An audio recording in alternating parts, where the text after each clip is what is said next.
Growing up, my family always had animals. Cats, birds, a snake, guinea pigs, fish, frogs, everything basically besides a dog.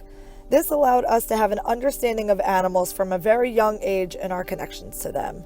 When I had graduated college, my job relocated me halfway across the country from everything I had known: family, friends, and pets. I immediately knew that I wanted 2 cats, but wanted to give myself some time to settle into a schedule. After being on my own for about 3 months, I decided to start fostering cats. Little did I know that this would change my life forever. My first few fosters were amazing, and I would have been happy keeping any of them. But something inside me knew that other families deserved them, and I could not keep all of them. Now, every foster I had at that point was super friendly and socialized. When I went into the shelter to pick up a new one, I knew this was different. I had been forewarned that this 4-month-old kitten had an unknown history, but was absolutely terrified of humans. I was told to basically try my best and be very patient. Growing up, anyone who knows me would agree that patience was not a strength of mine. When they brought Ebony out, all I could see was this thick stray cat box that had locks on it. There was a towel over the crate. When I got home, I lifted the towel and saw this tiny black fluffy kitten who was frozen with fear in the back of the crate, and a small stuffed seahorse the shelter staff had put with him. At this point, my other foster, Gemma, immediately went up to Ebony and started to lick him. Well, Ebony immediately bolted and hid behind my dryer. It took about a day for him to come out, but Gemma had to be there, and if I made eye contact at all, he was gone. Day by day, Ebony began to warm up to me, and 10 days later allowed me to pet him for the first time in my bathroom sink. His purr radiated the room, and I could tell in his eyes that he had trusted me. About a month later, he had made enough progress and was ready to be put up for adoption. I cried returning him and told myself that if he was not adopted in 2 weeks, he would be mine. I had been constantly checking the website to see if he had been adopted. I had been emailing with the staff, and they said he was refusing to eat. I rushed in and tried to help.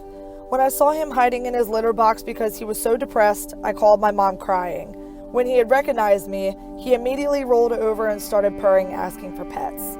Eventually, I got him to eat and would go there every day after work until the shelter closed.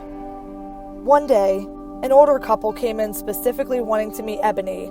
I was crying, telling them how great he was in a home environment, but not at the shelter. After they had got out of their meet and greet, the staff told me they decided not to adopt him because he just shook on the wife's lap and was frozen with fear. Well, that would soon be their loss. After 9 days, on October 26th, I knew I couldn't wait any longer, so he became my Ebony. When I took him home and he realized it was me, I had heard his first meow. He was purring and did not leave my side. That day will always stick with me. From then on, he was my best friend. After I adopted him, the shelter staff told me that he was actually going to be part of the barn cat program to have as little interaction with humans as possible. Well, now he would live out the rest of his life in a warm home. For a few months, fosters were coming and going.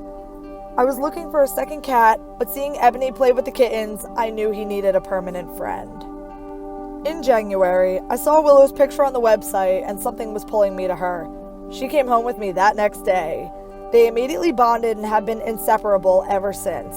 Now, together they help me socialize kittens. I think they understand their role, and it's very important as they bridge the gap from feline to human. Willow's my sassy, independent cuddler girl, but Ebony will always be by my side. To see Ebony go from hating humans to being the best hugger and friend I could ask for is amazing.